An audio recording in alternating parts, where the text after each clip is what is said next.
आज हम reflection of light पढ़ेंगे।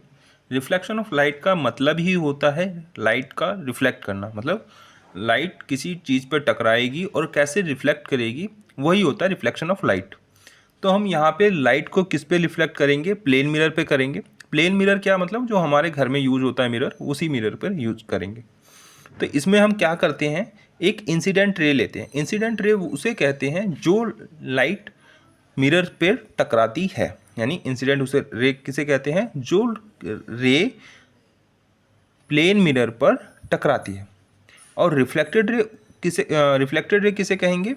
वो जो टकराएगी वो कहीं जाएगी, टकराने के बाद कहीं ना कहीं जाएगी ना, उसी को हम क्या कहेंगे? रिफ्लेक्टेड रे कहेंगे। यानी हमारा इंसिडेंट रे आई, प्लेन मिरर से टकराना और उसको वापस रिफ्लेक्ट करना, उसको रिफ्लेक्टेड रे कहेंगे। और जो पहले जो रेज आई टकराने से जो पहले, वो सारी हो जाएगी इंसिडेंट रे, और जब टकराने के बाद जाएगी उसे कहेंगे रिफ्लेक्टेड रे।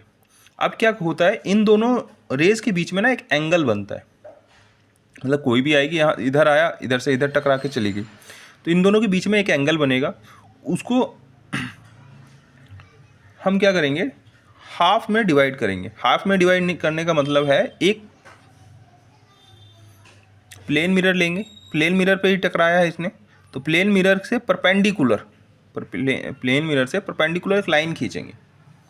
ये लाइन खींचा, ये नॉर्मल हुआ, नॉर्मल मतलब परपेंडिकुलर होता है, एक लाइन खींचेंगे 90 डिग्री का। अब ये 90 डिग्री के है। अब हम देखते हैं कि इंसिडेंट जो रे थी उस पर हमारा कौन सा एंगल बनता है? Angle of incident. नॉर्मल रे से ये दोनों, मतलब यहाँ से लेके यहाँ तक के बीच में, यहाँ से लेके यहाँ तक के बीच में कौन सा एंगल बना हमारा? एंगल ऑफ इंसिडेंट बना। अब इस नॉर्मल से लेके और यहाँ तक परपेंडिकुलर जो हमने बीच में लाइन खींची है, इसके इस लाइन से लेके इस लाइन के बीच में, रिफ्लेक्टेड रे के बीच में कौन सा एंगल बना? Angle of reflected ray. ठीक है, इसके अंदर हमें क्या क्या किया? हमने एक इंसिडेंट रे को प्लेन मिरर पे टकराया, टकराने के बाद वो जिधर रिफ्लेक्ट करी उसको हमने रिफ्लेक्टेड रे कह दिया, जो आई थी उसे इंसिडेंट रे कह दिया।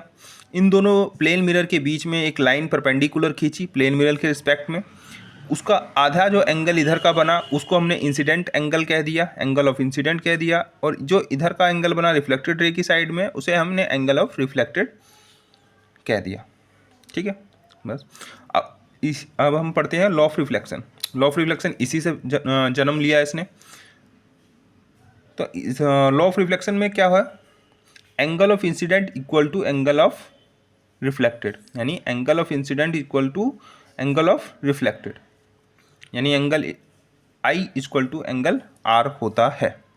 दूसरा लॉ ऑफ रिफ्लेक्शन में 2 पॉइंट है। दूसरा पॉइंट क्या कहता है कि जो हमारा इंसिडेंट रे है वो प्लेन मिरर और रिफ्लेक्टेड रे, ये कहाँ? और नॉर्मल एक्सिस, जो नॉर्मल मतलब होता है परपेंडिकुलर, ये जो तीनों चीज़ें हैं, चारों, 1 2 3 4, ये जो चारों चीज़ें हैं वो टकराती कहाँ पे हैं? एक पॉइंट पे टकराती हैं,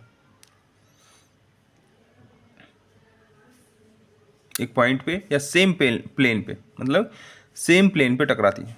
पॉइंट तो नहीं कहना सही होगा, सेम प्लेन सही होगा। मतलब प्लेन किसे कहते हैं? ये कोई ऐसा प्लेन एक्स और वाई, मतलब एक प्लेन हो जाता है, ये जैसे कोई पेपर है उसी पे टकराया है, बस उसी। ये ऊपर नीचे नहीं है कि ऐसे इंसिडेंट रे यहाँ से आ रही है, इंसिडेंट रे इधर से आ रही है, रिफ्लेक्टेड रे ऊपर उसके जा रही है, नहीं। रिफ्लेक्टेड रे भी उसी एक प्लेन पे, एंगल ऑफ इंक्लिनेशन भी उस पर नॉर्मल रिएक्शन जो परपेंडिकुलर जा रहा है वो भी उस पर, और प्लेन मिरर भी सेम प्लेन में। ठीक है, अब इसके अंदर एक और चीज़ पढ़नी होगी, angle of deviation. Angle of deviation क्या होता है?